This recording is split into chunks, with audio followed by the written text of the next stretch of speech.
الله الرحمن الرحيم. الحمد لله والصلاة والسلام على رسول الله وعلى آله وأصحابه أجمعين وسلم تسليما كثيرا.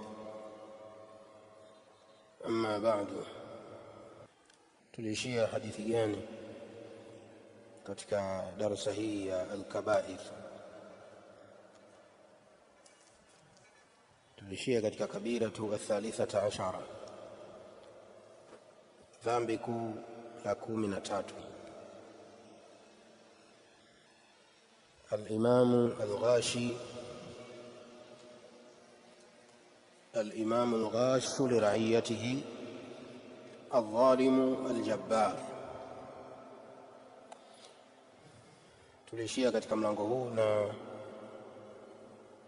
bila shaka tulifanya majlisi moja au mbili katika huu mlango. tulishia hadithi gani? ma min qaumin yu'malu fihim bil ma'asi hum a'azzu wa aktharu mimman ya'maluhu thumma lam yughayyiru illa ammahum Allahu bi'iqabi. tulishia hapa, sio? au ndo tuanza haya? tunatoka na hii. Tayeb, ni mwendelezo wa dhambi la 13 ambapo tulifanya majlisi ya kwanza tukaishia hadithi ya 96 kwa mpangilio wa nuskha tulionayo, na leo tunatokea na hadithi ya 97 aliposema Mtume sallallahu alayhi wasallam, ma min qaumin yu'malu fihim bil ma'asi, hakuna watu ambao yu'malu fihim bil ma'asi, yanafanyika maasi kwa wao, yanafanyika maasi na wao wapo. yu'malu fihim bil ma'asi, hakuna watu ambao yanafanyika maasi kwa wao, kwa maana katika jamii yao wako watu ambao wanafanya maasi na wao wanashuhudia, ima wanayaona kwa macho au wanasikia kwa masikio. hum a'azzu wa akthar, ile hali watu hao ndio wenye nguvu. a'azzu bimaana aqwa, ni wenye nguvu kwa maana wana nguvu ya kuweza kukemea na kuondosha munkari hiyo inayofanyika.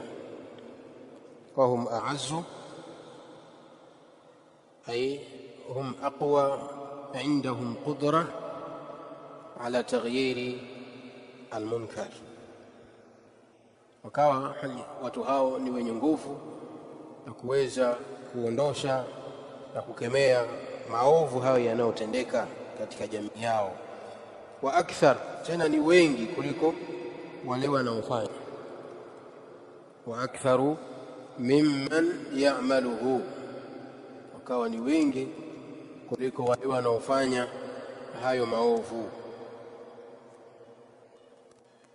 thumma lam yughayyiru, kisha ikawa watu hawa hawakukemea na kukataza na kubadilisha hali walionayo watu wao katika maovu, wakawa wameridhia, yani kana kwamba wameridhia kwa kule kunyamaza kwao, si wenye kuchukia, si wenye kukemea, si wenye kwenda mbio kubadilisha hali ya jamii yao walionayo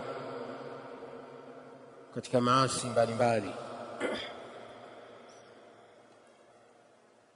illa ammahum Allah biiqabi, isipokuwa Allah tabaraka wa taala atawashushia adhabu itakayowavaa wote, isipokuwa Allah tabaraka wa taala atawateremshia adhabu watu wote bila kubagua, kwa maana ataishusha adhabu itakayowaenea wote, itakayowahusu watu wote, wale wanaofanya hayo maasi na wale wasiofanya, hali ya kuwa wanawaona wanaofanya na hawa wakemei.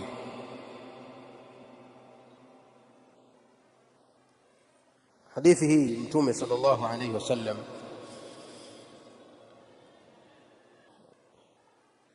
anabainisha madhara ya kumwasi Allah tabaraka wa taala, na kwamba katika sababu na madhara yanayopatikana katika kumwasi Allah subhanahu wa ta'ala ni kushushiwa adhabu. Watu watakapokuwa ni wenye kumwasi Allah, hii ni sababu ya Allah kuwashushia adhabu. Na adhabu ya Allah subhanahu wa ta'ala inapoteremka, haiwateremkii tu wale wenye kufanya maasi, bali wakati mwingine adhabu Allah subhanahu wa ta'ala anaiteremsha kwa watu wote. Na katika sababu hizo zinazopelekea watu wote, yani Allah kushusha adhabu ikawahusu wote, ni hii ambayo ameitaja Mtume sallallahu alaihi wasallam. Katika jamii ya Waislamu watu wakawa wanafanya maovu machafu mbalimbali. Katika hao wanaofanya maasi wako wengine wasiofanya, wako mashekhe na watu wengine, wako viongozi, lakini hao wanaofanya maasi hawakemewi, bali wanaachwa wanaendelea kufanya maovu bila kukemewa, kana kwamba watu wote wameridhia yale yanayotendeka. Ndiyo maana Allah subhanahu wa ta'ala katika hali kama hii akishusha adhabu, basi inawahusu wote, wale wenye kutenda yale maasi na wale wengine ambao hawafanyi maasi hayo, lakini wamekaa kimya na hawasemi, na kuwakemea watu wanaofanya maasi hayo. Hadithi hii inaonyesha madhara ya kufanya maasi, lakini pia na madhara ya kukalia kimya maasi yanayofanyika katika mgongo wa ardhi, kumwasi Allah subhanahu wa ta'ala. Ma min qaumin yu'malu fihim bil maasi, hapa wanazungumzwa watu ambao hawafanyi maasi. Ndio maana akatumia Mtume alayhi salam lugha yu'malu fihim, na hakusema ya'maluna al maasi, kwamba wanatenda maasi. Hapana, anasema yu'malu fihi, yanatendeka katika jamii yao inayowazunguka maasi. Wahum a'azzu wa akthar, hali ya kuwa watu hao wanaoshuhudia hayo maovu yanafanyika ni watu wenye nguvu na uwezo wa kuondosha hayo maovu na kukemea na kuwakataza. Watu wana uwezo huo, lakini pia ni wengi kuliko wale wanaofanya hayo maasi, lakini madhalika wakakaa kimya, kana kwamba na wao wameridhia yale maovu yanayotendeka. Thumma lam yughayyiru illa ammahum Allahu biiqabin. Madhara yake Mtume sallallahu alayhi wasallam akasema, isipokuwa Allah tabaraka wa taala atashusha adhabu ambayo itawaenea wote bila kuwabagua. Hawa wenye kufanya maasi, adhabu hii itawashukia kwa sababu wao wanatenda maovu, kwa hiyo wamestahiki adhabu. Na hawa wasiotenda maovu, lakini kwa sababu tu wamenyamaza kimya, si wenye kukemea na kukataza na kubadilisha hali walionayo jamii yao, hii ndio sababu ya wao kuhusika katika adhabu hii. Na hii ndio hali waliokuwa nayo Mayahudi na Manasara, kama tutakavyoona katika mwendelezo wa hadithi hizi alizozitaja Imamu Dhahabi rahimahullahu ta'ala. Hadithi hii ameitaja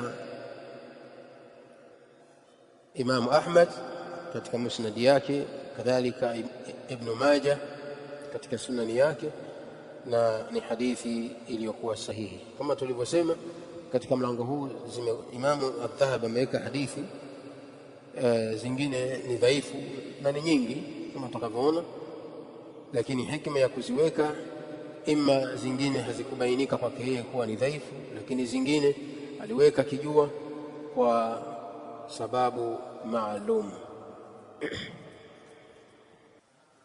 طيب, kisha asema rahimahullah ta'ala,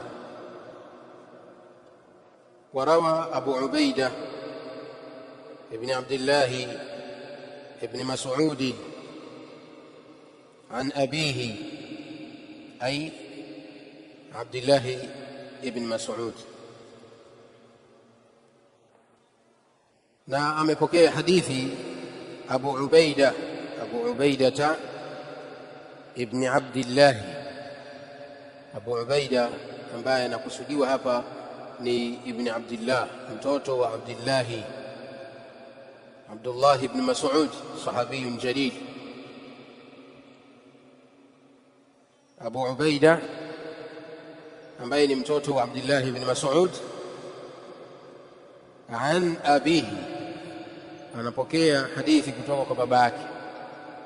An abihi, kutoka kwa baba yake, kwa maana Abdullah ibn Mas'ud radiyallahu ta'ala anhu, annahu qala Rasulullah sallallahu alayhi wasallam.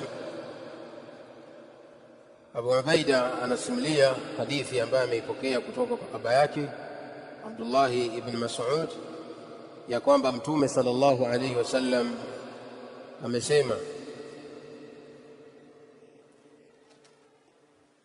walladhi nafsi biyadihi, na apa kwa yule ambaye nafsi yangu iko mkononi mwake, ambaye ni Allah subhanahu wa ta'ala, la ta'murunna bil ma'ruf, na apa kwa yule ambaye nafsi yangu iko mkononi mwake, wallahi nyinyi mtaamrisha mema. La ta'murunna bil ma'ruf, kwa hakika nyinyi mtaamrisha mema, kwa maana mnatakiwa muwe ni wenye kuamrisha mema. Wala tanhawunna 'anil munkar, na mtakuwa ni wenye kukataza maovu. Wala ta'khudhunna 'ala yadi al-musii, kwa hakika mtakuwa ni wenye kushika mkono wa mkosefu, kwa maana mtu anapokuwa amekosea mnatakiwa muwe ni wenye kumshika mkono wake na kumkemea na kumkataza yale anayoyafanya katika makosa na kumnasihi aache. Na hapa kwa jina la Allah, mnatakiwa Waislamu muwe ni wenye kuyafanya hayo. Jambo la kwanza, muwe ni wenye kuamrisha mema na muwe ni wenye kukataza maovu, na mumshike mkono yule mwenye kukosea kwa kumkataza na kumnasihi ili aweze kuacha kuendelea kufanya makosa. Wala taturunnahu ala alhaqqi atra, wala taturunnahu ala alhaqqi atran, na kwa hakika mtamlazimisha mtu huyo kushikamana na haki. Wala ta'turunnahu ay wala tahqirunnahu, wa tulzimunahu bilhaqqi hatta yatamassaka bihi. Wala ta'turunnahu, na mnatakiwa mumlazimishe mtu huyo mwenye kufanya makosa natakiwa mumkataze, lakini pia mumlazimishi. Mtume sallallahu alayhi wasallam ameapa na akawa anazungumza maneno akitilia mkazo ya kwamba kwa hakika mnatakiwa mumlazimishe mtu huyo ala alhaqi, kushikamana na haki,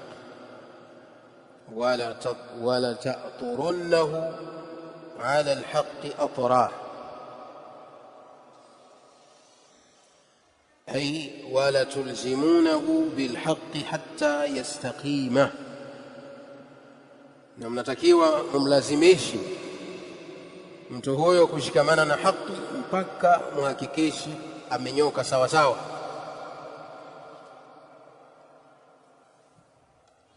Au la yadribanna Allahu biqulubi ba'dikum ala ba'din,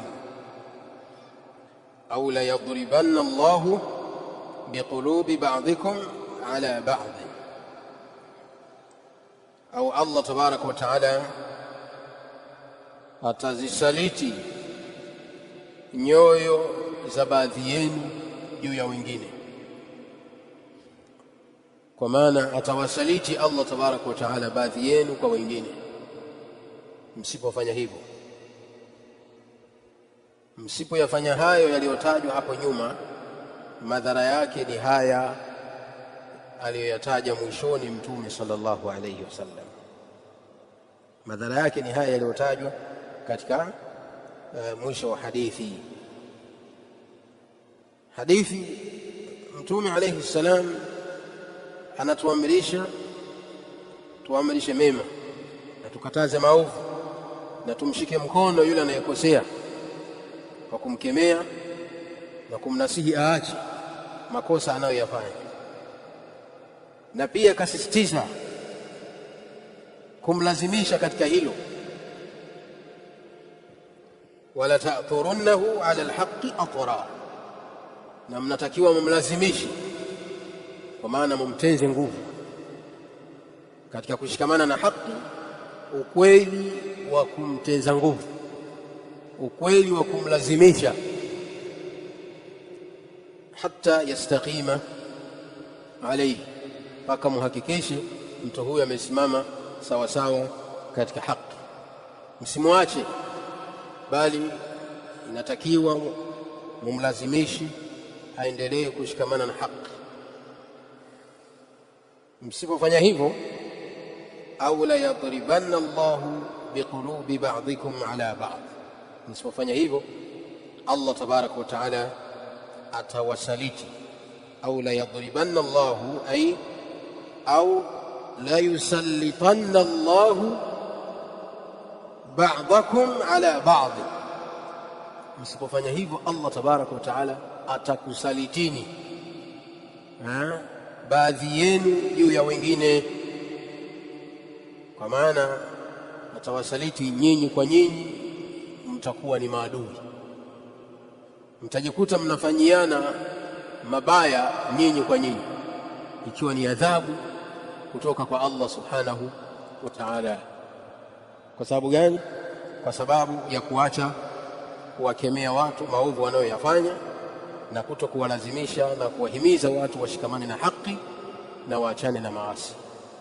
Msipofanya hivyo, Allah subhanahu wa ta'ala atazisaliti nyoyo za baadhi yenu juu ya wengine. Thumma yal'anakum, kisha Allah tabaraka wa ta'ala atawalani nyinyi, si tu kukusalitini baadhi yenu kwa wengine, bali Allah tabaraka wa ta'ala atawalani kama la'anahum, kama alivyowalani wao, yani bani Israila, kama alivyowalani wana wa Israeli, ala lisani Dauda, kama Allah alivyowalani bani Israila kupitia ulimi wa Daud, nabiyullahi Daud, kupitia kinywa cha nabiyullahi Daud, wa Isa ibn Maryama na Isa ibn Maryam alayhima assalam.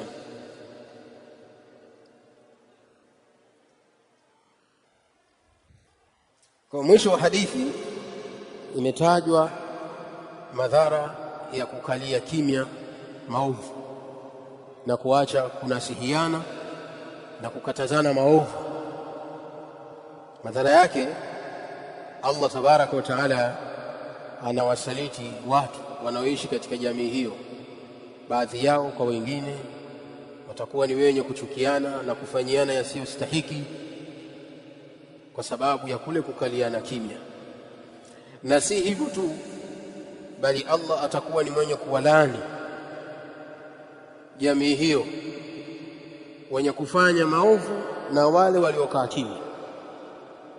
Ndio hapa alivyosema thumma yal'anakum kama la'anahum, kisha atawalani nyinyi kama alivyowalani wao, bimaana bani Israili kupitia Nabii Dauda kadhalika na Nabii Isa alayhim assalam, kama alivyosema Allah tabaraka wa taala lu'ina alladhina kafaru min bani Israila ala lisani Dauda wa Isa ibn Maryam, wamelaniwa makafiri katika bani Israili kupitia kinywa cha Daud na Isa ibn Maryam. Kwa nini wamelaniwa?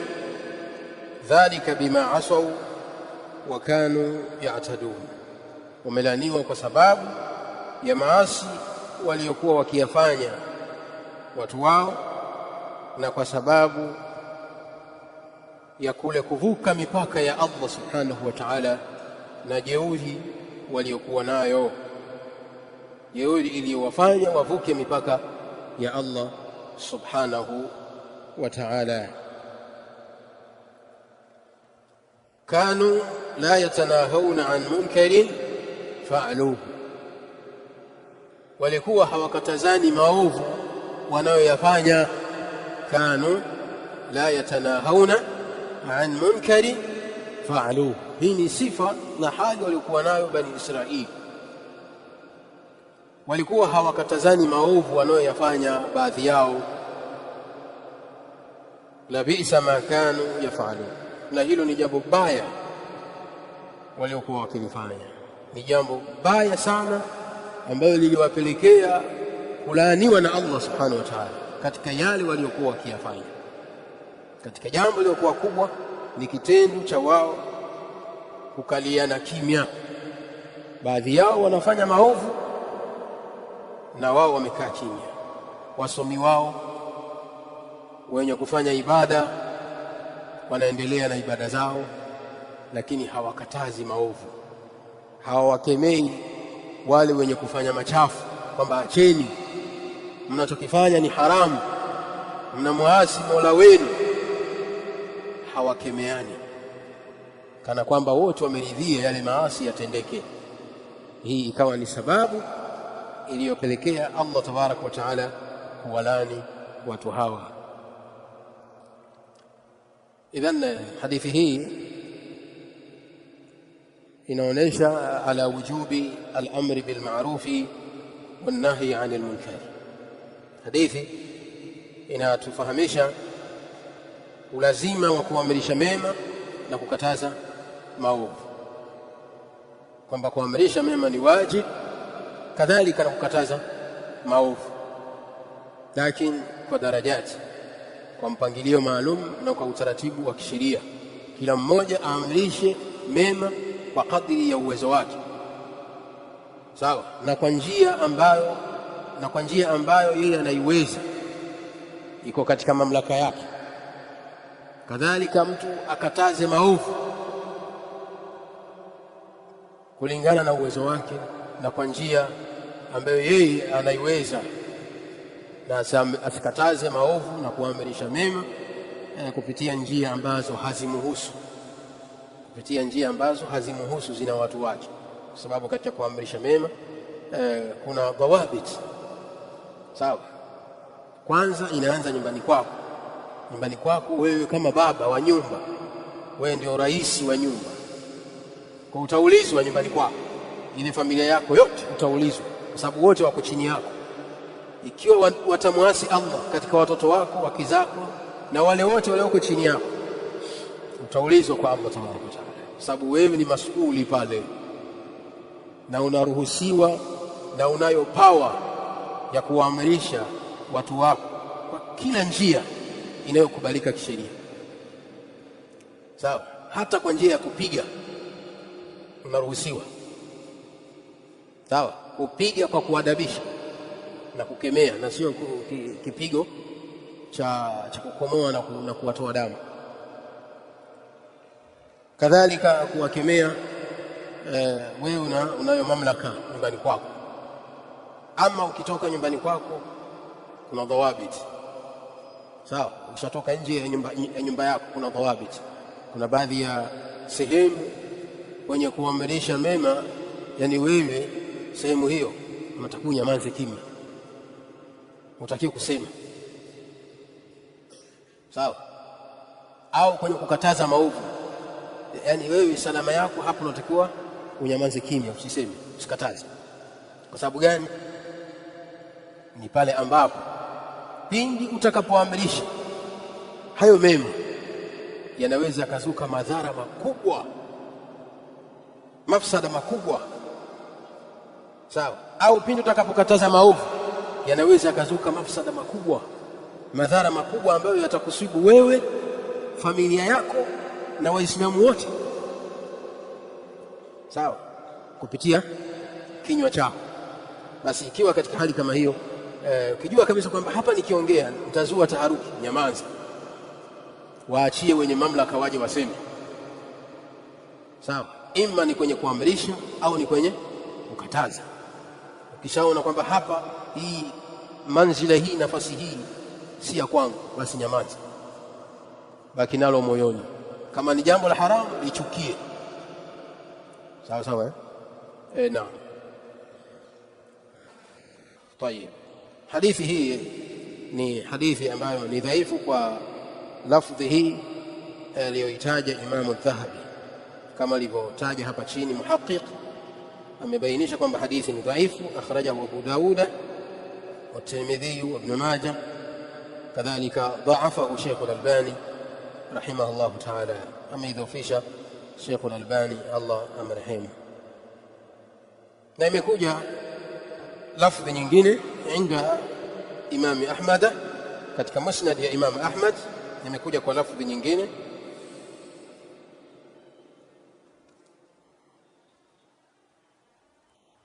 anasema katika lafdhi hii, lamma waqa'at banu Israila fi al-ma'asi. Hii ni lafdhi nyingine, bani Israila walipoingia katika maasi, wanahatuhum ulamauhum falam yantahu, maulama wao wakawakemea na kuwakataza kunako maasi hayo wanayoyafanya. Falam yantahu, lakini watu hao hawakukatazika. Bani Israili walivyoingia kufanya maasi, wanachuoni wao wakawakataza, lakini hawakukatazika, wakaendelea kufanya maasi. Wanachuoni hawa wa Kiyahudi walivyoona watu wao wanawakataza na hawasikii nasaha, nini walichokifanya? Fajalasuhum fi majalisihim, wakaendelea kukaa nao katika vikao vyao vya maasi. Wa akaluhum, na wakawa wanakula nao. Washarabuhum, na wanakunywa pamoja nao vinywaji. Fadaraba Allahu quluba ba'dihim ala ba'din wa la'nahum, Allah tabaraka wa taala akawa amezisaliti nyoyo za baadhi yao kwa wengine na akawalani. Kwa maana hadithi hii na lafdhi hii ya Imam Ahmad inatubainishia kwamba wanachuoni wa Kiyahudi walivyowakataza watu wao kufanya maasi, wakaona kwamba watu wao hawakataziki, ilitakiwa wajibu wao wajitenge nao, wajiepushe nao, wasiwafanye kuwa ni maswahiba, wasiwafanye kuwa ni watu wao wa karibu wa kukaa nao na kuongea nao na kushauriana nao na kula nao na kunywa nao. Hawakutakiwa kufanya hivyo. Kitendo hiki kilipelekea kuonekana kwamba na wao wameridhia yale maasi wanayoyafanya, na hii ndio sababu iliyopelekea Allah tabaraka wa taala kuwalaani wasomi wao na wajinga wao. Kwa nini na wasomi wakalaaniwa? Kwa sababu ya kule kunyamanzia batil na kukaa na watu wa batil bila kuwakemea. fajalasuhum fi majalisihim wa akaluhum wa sharabuhum fadaraba Allahu quluba ba'dihim ala ba'd wa la'anahum. Kwa kinachotakiwa waislamu, ili tusiwe kama Mayahudi katika kukatazana maovu. Kimkataza mtu maovu, ima ni rafiki yako unamuona anafanya maasi, mnasihi, sawa, mshike mkono, mnasihi, mwambie ndugu yangu, hili unalofanya ni haramu, hadha batil, haitakiwi kwa mujibu wa dalili kadha wa kadha wa kadha, kama inahitajika dalili. Ukiona amekataa nasaha yako, basi jitenge naye, sawa. Kama utamnasihi mara ya kwanza, mara ya pili, mpaka mara ya tatu, basi kuwa naye mbali, jitahidi kuwa naye mbali, usimfanye kuwa ni swahiba wako. Huyo anaweza ikapelekea na wewe pia ukapotea. Allah atakusaliti kupitia huyo unayemfanya kuwa ni rafiki yako hali ya kuwa ni muovu, sawa. Unamnasihi aache pombe, unamnasihi aache pombe au aache wizi, basi akikubali nasaha zako, fabiha wa ni'ma, suhubiana naye, mfundishe dini ya Allah tabaraka wa taala, la'alla fihi khair. Lakini ukiona amekataa, anaendelea kupiga maji, usikae naye. Ukisema kwamba mimi naendelea kukaa naye hali ya kuwa amekataa nasaha na anaendelea kupiga maji, usipoangalia na wewe utapiga maji. Hii ndio maana ya taslit, ndio maana ya Allah kumsaliti mja kupitia mja mwingine. Kwa hawa ambao unakaa nao ni wezi, vibaka, Allah tabaraka wa taala anaweza akakusaliti na wewe ukashtukiwa umeshakuwa mwizi, au unakunywa maji, kwa maana unakunywa pombe, maji yanakusudia pombe, naudhu billahi min su'il hali, na mfano wa maasi. Na hiki ndicho kilichowakuta Bani Israili. Allah akawasaliti, wakajikuta na wenyewe wanafanya yale waliokuwa wakifanya watu wao, kwa sababu ya kule kukaa nao, kunywa nao, kula nao, ikawapelekea na wao wanajikuta wanakunywa vile wanavyokunywa. La ilaha illa Allah. Tayeb, hadithi nyingine, na katika sehemu hii ya kukatazana maovu na kuamrisha mema, ni kama haya ambayo yanazuka, mambo haya yanayozuka hivi sasa. Kila baadhi ya time yanazuka baadhi ya mambo, kama hivi sasa imetrendi nini, kuchukuliana nyeti. Astaghfirullah.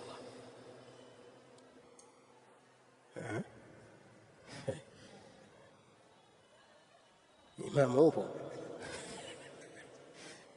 Astaghfirullah.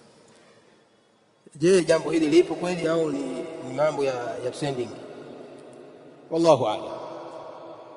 Sawa, jambo lipo au ni kamchezo fulani, Allah ndo anajua zaidi. Lakini kama jambo hilo lipo, kwa sababu ni jambo ambalo limekaa kiimani, imani za kishirikina, ni shirki, uchawi huo, sawa. Uchawi, wachawi wanafanya hayo na mazingaombwe na mfano wake, haya wanafanya wachawi. Na hii ni kuonesha kwamba jamii ilivyoathirika na mambo ya ushirikina, imeathirika sana na mambo ya ushirikina. Na baada ya kutokea tukio hili na kwamba mtu akikushika bega tu basi unaondokewa na nyeti, ikapatikana na dawa. Hii dawa imeitwa wapi? Ugonjwa wa leo dawa mmejuaje? Eti kinga yake nini? Wanavaa pini na babendi, sio? Hii pini hii shirki, sawa? Hii shirki. Nilichokusudia mimi ni hii pini, nilichokusudia katika mazungumzo yangu, sikusudia kuelezea sisi kufanyaje. Nia yangu ni kuzungumzia hii pini hii wanaovaa watu. Bila shaka utakuta wengine wanaozivaa hizi pini ni Waislamu. Basi nasaha zetu kwamba watu wafahamu kwamba kitendo wanachokifanya ni shirki. Hizo pini wanazozivaa na babendi kwamba ni kinga, sehemu yoyote atakapoivaa hiyo pini katika mwili wake, basi inatakiwa afahamu kwamba hiyo ni shirki, na inategemea, inaweza ikawa ni shirki kubwa au ikawa ni shirki ndogo. Iwapo ataitakidi kwamba hiyo pini ni sababu ya kukinga nyeti yake isiondoke, shirkun asghar. Akiitakidi moyoni kwamba anavaa hii pini, ameifunga na rababeni, kwamba hii pini itakuwa ni sababu ya kukinga mimi, hata wakinigusa bega basi akiondoki kitu, akaitakidi kwamba ile pini ni sababu, inakuwa ni shirki ndogo. Na akiitakidi ya kwamba ile pini ile inayo uwezo wa kukinga nyeti isiondoke, shirkun akbar. Hii inakuwa ni shirki kubwa. Akiitakidi kwamba ile pini yenyewe inayo uwezo wa kumkinga, akiguswa kwenye bega hakitoki kitu kwa sababu ya ile pini, hii inakuwa ni shirki kubwa, wa na'udhu billahi min dhalika. Kwa hivyo Waislamu wanatakiwa kutahadhari na mambo kama haya, mambo ya ushirikina, sawa, iwe ni trending au ni mambo yapo hakikatan. Waislamu wanatakiwa kujiweka mbali na vitu kama hivi, shirki. Mtume sallallahu alaihi wasallam siku moja alimuona bwana mmoja amefunga kamba katika mkono wake. Akamuuliza, nini, kitu gani hiki umefunga? Akamwambia, hii min alwahina, nimefunga hii ni kinga kwangu mimi kutokana na maradhi ya wahina. Wahina ni maradhi ambayo yanawapata watu katika mikono, sehemu za mikono kuanzia mabega, yani mkono unakuwa kama umepoza. Sawa. Sasa huyo bwana alikuwa ameuvaa kwamba kipindi kile ilikuwa kuna mlipuko wa maradhi hayo, kwa hiyo amejikinga ili asipatwe na hayo maradhi. Mtume sallallahu alayhi wasallam akasema, inzi'uha, ivue mara moja, ondosha, fa innaha la taziduka illa wahna. Hiyo kamba uliyovaa hiyo haikuzidishi isipokuwa maradhi. Hayo maradhi unayohofia hayo, hiyo kamba haitokusaidia wala haitokukinga chochote. Ivue mara moja. Kisha akasema Mtume sallallahu alayhi wasallam, fa innaka law mitta wa hiya alayka, fahamu ya kwamba wewe kijana, lau ungekufa hali ya kuwa umefunga hiyo kamba ukiitakidi kwamba ni kinga, ma aflahta abadan, usingefanikiwa mbele ya Allah subhanahu wa ta'ala, usingefanikiwa kama ungekufa bado umefunga hiyo kamba. Haya ni maneno ya Mtume sallallahu alaihi wasallam. Sasa hawa wanaofunga hizi pini kwamba wanakinga nyeti zisiondoke, wafahamu ya kwamba iwapo mtu atakufa hali ya kuwa amefunga pini kwa itikadi hii na akiamini kwamba inamkinga kweli kweli yenyewe kwa nafsi yake, hatofaulu mbele ya Allah subhanahu wa ta'ala, kwa sababu amekufa hali ya kuwa ni mushrikun billahi azza wa jalla, amekufa hali ya kuwa ni mwenye kumshirikisha Allah subhanahu wa ta'ala. Allah atuepushe na fitna hii ya shirki na nyinginezo. Wallahu a'lam. Hii ilikuwa ni mudakhala kuhusiana na jambo hili ambalo limeenea mitandaoni. Leo hii imekuwa ni gumzo mitandaoni, na sio mtandaoni tu bali mtaani. Limeanza mtandaoni lakini lishaenea mtaani, na hapo ndio utaona umuhimu wa mitandao na madhara yake katika kutengeneza jamii na kuharibu. Kitu kidogo tu ndani ya muda mfupi tayari kishaenea mtaani. Kwa unatakiwa Muislamu uwe makini unapotembea, usiguseguse watu. Ukamgusa mtu mmoja ukashtukia unakula banzi, kwa sababu watu wamezoea kwamba hamna kugusana mabega ya sahihi. Ndio hali jamii imefikia huko, sawa? Kwa hiyo ukishafikia katika hali kama hiyo, unatakiwa uwe ala hadhari, uwe na tahadhari. Naam. طيب. kisha hadithi nyingine anasema Imam Dhahabi, wa an Aghlab ibn Tamim, wa an Aghlab ibn Tamim, na hadithi nyingine kutoka kwa Aghlab ibn Tamim قال حدثنا المعلى، asema ametuhadithia المعلى ابن يزيد ابن زياد. قال حدثنا المعلى ابن زياد، ametuhadithia معلى ابن زياد عن معاوية ابن قرة، kutoka kwa Muawiya ibn Qurra. Yani al-Mualla anachukua hadithi kutoka kwa Muawiya ibn Qurra عن معقل ابن يسار. معاوية ابن قرة anapokea hadithi kutoka kwa معقل ابن يسار رضي الله تعالى عنه، صحابي جليل معقل ابن يسار رضي الله تعالى عنه، عن النبي صلى الله عليه وسلم.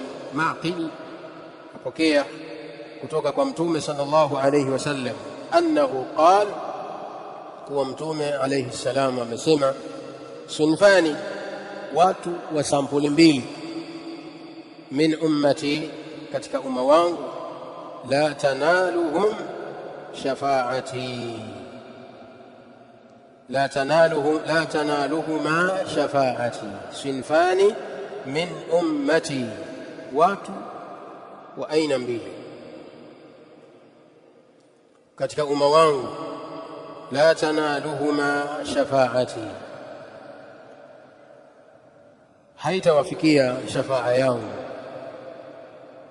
kwa maana uombezi wangu hautawafaa na hautawanufaisha, na hawatopata kufikiwa na uombezi wangu. Mtume sallallahu alayhi wasallam ana shafaatul kubra au shafaatul udhma, kadhalika ana shafaati zingine Mtume sallallahu alayhi wasallam, ikiwemo shafaa kuombea watu katika Waislamu ambao wajabat alaihim dukhulun nar, wamelazimikiwa wao kuingia motoni bisababi dhunubihim, kwa sababu ya madhambi yao, na ni Waislamu. Allah tabaraka wa taala waja wake hao kwa madhambi walionayo wanastahiki kuingia motoni. Mtume alayhi salam ana shafaa ya kuombea watu wa sampuli hii, Allah asiwaingize motoni. Hii ni katika shafaa. Kadhalika shafaa yake Mtume alayhi salam kuwaombea watu katika Waislamu ambao waliingia motoni kwa sababu ya madhambi yao, anawaombea kwa Allah, Allah awatoe motoni, awaingize janna. Hii pia ni katika shafaa za Mtume sallallahu alaihi wasallam. Sasa katika shafaa hizi na nyinginezo, Mtume alayhi salam anasema watu wa aina hizi mbili hawatopata kuingia katika shafaa hizi za Mtume sallallahu alayhi wasallam. Kwa Mtume sallallahu alayhi wasallam ametaja kwamba watu wa aina mbili hawatopata kuingia katika shafaa ya Mtume sallallahu alayhi wasallam. Mtu wa kwanza, sultanu dhalumun, ni mtawala dhalim. Sultanu dhalumun ni mtawala, yani kiongozi mwenye kuwadhulumu raia wake. Sultanu dhalum, kathiru dhulm liraiyatihi, mwenye kuwadhulumu sana raia wake, kiongozi mwenye kuwadhulumu raia wake. Ghashumun, tena mwenye kuwafanya ghish, kiongozi mwenye kuwadhulumu raia wake na kuwafanyia ghish raia wake. Huyo ni mtu wa kwanza.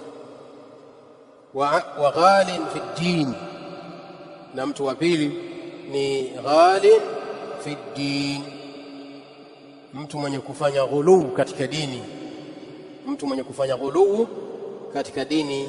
Wa ghalin min alghuluwi fi ddin, mtu wa pili ni mtu mwenye kufanya ghuluu katika dini, kwa maana mwenye kuchupa mipaka. Alghuluwu mujawazatu alhaddi almashru', ni mtu kuvuka mipaka ya kisheria akafanya kinyume na vile alivyoagizwa, akachupa mipaka katika mambo. Hii ndio ghuluu. Kwa kadhalika mtu wa aina ya pili ambaye hatopata shafaa ya Mtume sallallahu alaihi wasallam kwa mujibu wa hadithi hii, wa ghalin fi ddin, na mtu mwenye kufanya ghuluu katika dini, mwenye kuchupa mipaka katika mambo. Sheria zimewekewa, Allah tabaraka wa taala ametuwekea sheria, ametuwekea mipaka, basi mtu akawa ni mwenye kuvuka mipaka ya Allah subhanahu wa ta'ala. Na ghuluu fi ddin ni katika mambo na sababu zilizopelekea watu kupotea, katika sababu zilizopelekea watu kupotea ikiwemo alghuluu fi ddin, kuchupa mipaka katika dini. Katika lafdhi imeishia hapa, na lafdhi hii tulionayo imeendelea kwa kusema yashhadu alaihim wa yatabarra'u minhum, yashhadu alaihim wa yatabarra'u minhum ay yawm alqiyama. Kwa maana Mtume sallallahu alayhi wasallam yashhadu alaihim, atawashuhudia watu hao, wa yatabarra'u minhum, na atajiweka mbali nao, kwa maana atajiweka mbali nao limukhalafatihim li shari'atihi, kwa kule kwenda kwao kinyume na kukhalif sheria yake Mtume sallallahu alayhi wasallam na mafundisho yake. Kwa hivyo siku ya Kiyama Mtume alayhi salam atawashuhudia watu hao, kisha yatabarra'u minhum, atajiweka mbali nao kwa sababu ya mikhalafa yao. Na shafaa hii inayokusudiwa ni siku ya Kiyama, la tanaluhuma shafaati ay yawm alqiyama. Hapa inakusudiwa shafaa siku ya Kiyama kama tulivyoeleza. Imam Adh-Dhahabi anasema aghlabu dhaifu, aghlab ni dhaifu, ambaye ndio rawi wa hadithi hii wa kwanza kabisa, an Aghlabi ibn Tamim. Huyu rawi wa kwanza Imam Adh-Dhahabi amemdhoofisha, anasema aghlabu dhaifun, huyu bwana Aghlab ibn Tamim ni dhaif.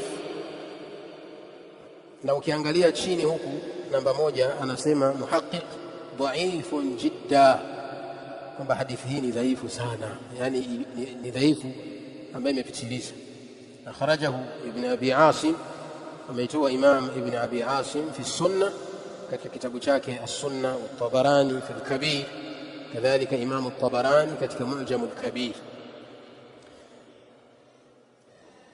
kadhalika Sheikh al-Albani rahimahullah ta'ala anasema katika hadithi hii isnaduhu dhaifun jidda, wa qala Sheikh al-Albani isnaduhu dhaifun jidda, isnadi ya hadithi hii ni dhaifu, kwa maana hadithi hii la yasihhu wala yajuzu nisbatuhu wa raf'uhu ila an-nabiy sallallahu alayhi wasallam, haisihi na haikubaliki kuirufaisha kwa Mtume sallallahu alayhi wasallam.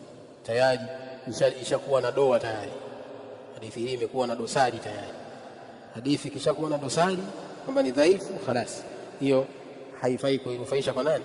Kwa Mtume sallallahu alayhi wasallam. Ukishajua hivyo kwamba hadithi ni dhaifu, unabaki unasema kwamba panasemwa au pamesemwa katika hadithi basi, lakini tuseme amesema Mtume sallallahu alayhi wasallam.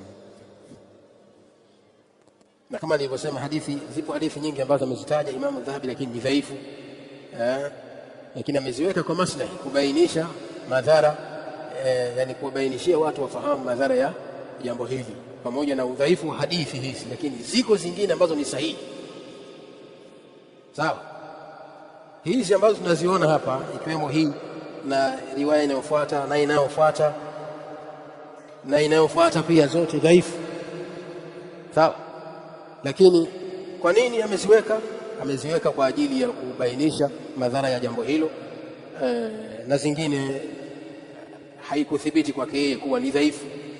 Sawa, wamekuja kubainisha maulama wengine, na hilo ni jambo la kawaida katika ilmu ya hadithi. Ukuta mwanachuoni mkubwa ameweka katika kitabu chake hadithi dhaifu na ameisahihisha, halafu akaja mwanachuoni mwingine akasema imamu amekosea, hadithi hii ni dhaifu. Haya masala ya kawaida katika masala ya kielimu. Kisha asema Imamu Dhahabi rahimahullahu ta'ala, kwa hadithi hii pamoja na udhaifu wake, lakini ziko hadithi nyingine ambazo zingine tumezisoma zinazoashiria viongozi madhalim, madhara yao na hatima yao. Sawa, lakini pia dhulma haimhusu tu kwamba kiongozi dhalim ndio anahusika na adhabu hizi, hata mimi na wewe. Sawa, mtu yeyote ambaye ana watu chini yake, sawa, basi huyo ni kiongozi. Ukiwadhulumu utaulizwa kwa Allah subhanahu wa ta'ala. طيب، وقد رواه ابن المبارك، anasema Imam Dhahabi pia hadithi hii ya Aghlab ibn Tamim, hadithi hii ameipokea ابن المبارك رحمه الله تعالى، فقال كسيما حدثنا منيع، أمتحدثيا منيع، قال حدثنا معاوية. الإمام ابن المبارك أنا سيما إمام الذهبي، إمام ابن المبارك أنا سيما حدثنا منيع، أمتحدثيا منيع، قال حدثنا معاوية بن قرة، ametuhadithia Muawiya ibn Qurra, ambao Muawiya ibn Qurra ametajwa hapa katika riwaya ya juu. Hadathana Muawiya ibn Qurra binahwihi, mfano wa hadithi hiyo iliyotajwa hapo juu. Binahwihi, mfano wa hadithi hiyo iliyotajwa hapo juu. Kisha Imamu Dhahabi anasema wa mani'u la yudra man huwa, mani'u huyu hajulikani nani. Mani hajulikani ni nani, la yudra ay la yu'rafu man huwa, hajulikani ni nani. Na ukiangalia chini hapa pia muhaqiq amebainisha kwamba ni dhaifu, ameitoa Imam Ibn Abi Asim, kadhalika Imam At-Tabarani katika Mu'jam al-Kabir.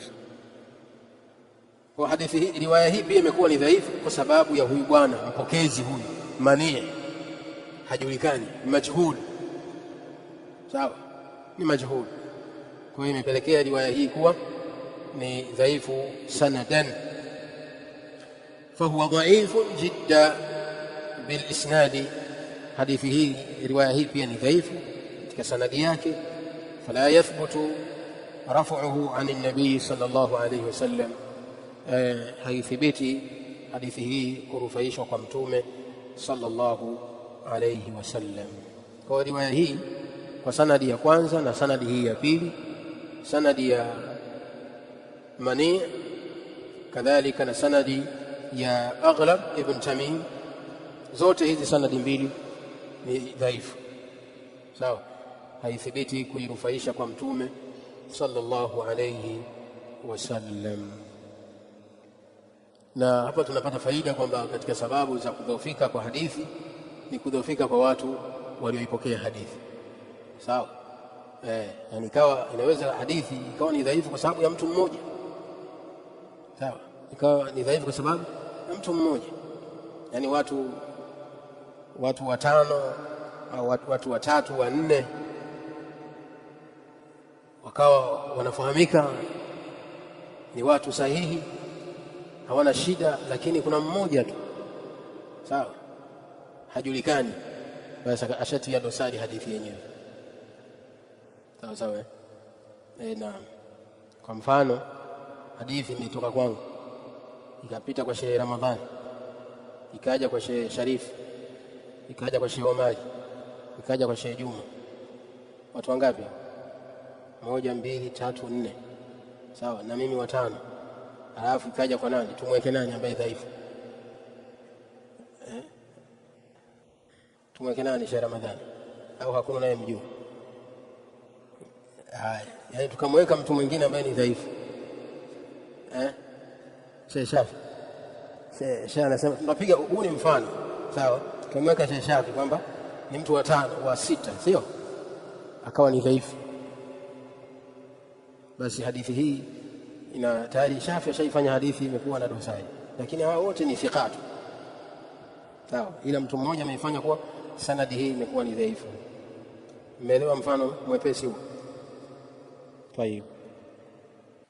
وقال محمد بن جحادة، نسمع إمام الذهبي رحمه الله، وقال محمد بن جحادة، نعم سمع محمد بن جحادة عن عطية، أثري أنا يبكي كتوك عطية، أو حديث أنا يبكي كتوك عطية، عن أبي سعيد الخضري. عطية لكتك التابعين. عن أبي سعيد الخضري. عطية أبوكي حديث كتوك أبي سعيد الخضري، صحابي جليل رضي الله تعالى عنه، مرفوعا. هو أبي سعيد الخضري يرفعه إلى النبي صلى الله عليه وسلم، أما يرفعيش حديثه ومتوم صلى الله عليه وسلم، kwamba Mtume alayhi salam amesema ashaddu nnasi adhaban yawma alqiyamati, watu wenye adhabu kali siku ya kiyama. Ashaddu nnasi adhaban, watu wenye adhabu kali yawma alqiyamati, siku ya kiyama. Imamu jairun, ni imamu muovu. Imamu dhalim. إمام جائر أي إمام ظالم، لإمام ظالم، kiongozi ظالم، kiongozi ظالم mwenye kuwadhulumu watu. Huyo ni katika watu ambao watapata adhabu kali siku ya kiyama, wa na'udhu billahi min adhabin nar. Na hapa Mtume sallallahu alayhi wasallam ametaja ashaddu an-nas adhaban, watu wenye adhabu kali, yani katika watu wenye adhabu, katika watu ambao watakumbana na adhabu kali. Sawa, si tu huyu imamu jair, bali wako wengi, lakini katika hao ni imamu jair, ni imamu dhalim. Jair ay dhalim, mwenye kuwadhulumu raia wake. Kwa nini imamu jair, imamu dhalim ni katika watu ambao watapata adhabu kali siku ya kiyama? Kwa sababu uongozi wake ni amma, riayatuhu amma, utawala wake unawaenea raia wake wote. Hapa nakusudiwa imamu al-a'zam, imamu mkuu, yani kiongozi mkuu wa nchi na mfano wake. Kadhalika ilivyokuwa utawala wake ni mpana, unaohusu watu wote katika nchi, kama mfalme, rais mathalan, utawala wake unaohusu watu wote, raia wote inatakiwa wamtii. Kwa anapokuwa na madhulumu, maana yake anatakiwa fahamu kama kiongozi kwamba vile utawala wake ulivyokuwa ni mpana, pia na raia wake ni wengi. Vile anavyokuwa anawadhulumu sana, ndivyo atakapokuwa na adhabu kali siku ya kiyama, kutokana na dhulma zilivyokuwa nyingi na watu wale wadhulumu ni wengi. Hii ndio itakuwa ni sababu ya yeye kuwa ni katika wenye kupata adhabu kali siku ya kiyama. kwa sababu yeye ataulizwa kama kiongozi wa nchi kunako mtu mmoja mmoja raia wake namna gani amewaongoza. Kwa ikiwa atakuwa amewadhulumu, maana yake atakuwa amedhulumu wengi, ndio maana ataingia katika adhabu hii, atakuwa ni katika watu ambao watapata adhabu iliyokuwa kali. Muhaqiq huko anasema namba 3, sio? Anasema dhaifun, hadithi hii ni dhaifu. Akhrajahu Abu Ya'la, ametoa Imam Abu Ya'la, kadhalika na Imam at-Tabarani fi al-Awsat. Imam at-Tabarani pia katika Mu'jam al-Awsat ametoa hadithi hii. Wa hasanahu al-Albani, na amehasanisha Sheikh al-Albani rahimahullah ta'ala. Hadithi hii amehasanisha Sheikh al-Albani rahimahullah ta'ala, yani qala huwa hadithun hasan, amesema huwa ni hadith hasan na sio dhaif. Wallahu a'lam. Na leo tutabakia hapa inshallah.